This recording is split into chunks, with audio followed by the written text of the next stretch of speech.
सच का कहो, एक पुराना हवेली नुमा पहिला बाहर बोर्ड लगा है। मालिक बिला, कृपया बिना अनुमति प्रवेश न करें।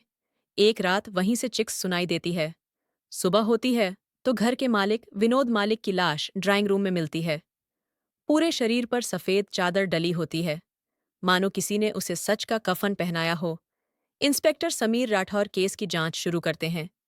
विनोद मालिक का बेटा अर्जुन उसे आत्महत्या का मामला बताने की कोशिश करता है, लेकिन समीर को लगता है मामला कुछ और है। डॉक्टर नंदिता, जो समीर की पुरानी साथी है, कहती है जिस्म के जख्म गवाही देती है कि यह खुदकुशी नहीं, यह एक प्लान किया गया मर्डर है।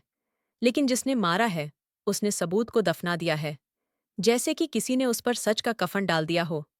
समीर को हवेली के एक तहखाने के बारे में पता चलता हो, जहां कोई नहीं जाता। तहखाने में उन्हें पुराने दस्तावेज मिलते हैं, संपत्ति, बीमा और कुछ तस्वीरें। तस्वीरों में नीला मालिक किसी अनजान आदमी के साथ दिखाई देती है। महेश सैनी, पुराना नौकर, कहता है, साहब, घर में जो दिखता है वह सच नहीं है, और जो सच है वो आपको खुदाई करनी पड़ेगी। पर शायद तब तक बहुत देर हो जाएगी। अर्जुन का रवैया बदलता है।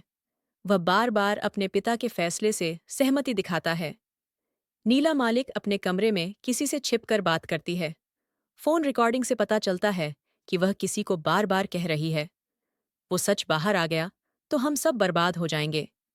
इस बीच स्थानीय नेता विजय बख्शी पुलिस पर दबाव डालता है कि किसको आत्महत्या घोषित कर दिया जाए। डॉक्टर नंदिता को उल्लास किए फॉरेंसिक रिपोर्ट में कुछ अनोखा मिलता है।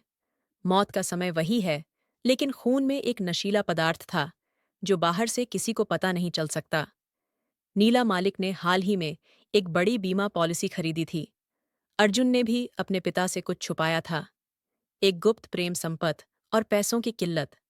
समीर तहखाने में एक पुराना संदूक खोलता है। उसमें विनोद मालिक की एक चिट्ठी मिलती है जो मरने से पहले लिखी गई थी। उसमें लिखा था, जिस दिन मेरा सत खुलेगा कई चेहरे के नकाब उतरेंगे। मेरे मरने के बाद हर किसी के पर्दे खुलेंगे। लेकिन डर मुझे इस बात की है कि मेरा शत्रु भी एक दिन केफन के नीचे ही दफन रह जाएगा। नीला मालिक और विजय बख्शी का कनेक्शन सामने आता है। दोनों ने मिलकर विनोद को जहर दिया है और फिर लाश को वैसे रखा जैसे वो खुद मरा हो। अर्जुन का रोल भी सामने आता है। उसने सब कुछ जानते हुए भी शादी, ताकि बीमा की राशि मिले और बदनामी ना हो।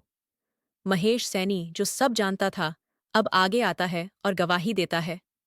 समीर और नंदिता दोनों मिलकर केस को कोर्ट तक पहुंचाते हैं।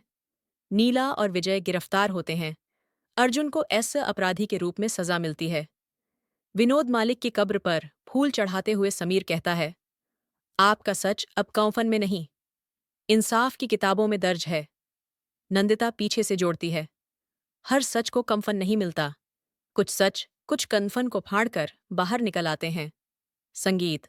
दोस्तों, अगर आपको शिक्षाप्रद कहानियां पढ़ना या सुनना पसंद हैं, तो हमारे BAPU RM हिंदी सुविचार चैनल को सब्सक्राइब करके हमें सपोर्ट करें। धन्यवाद।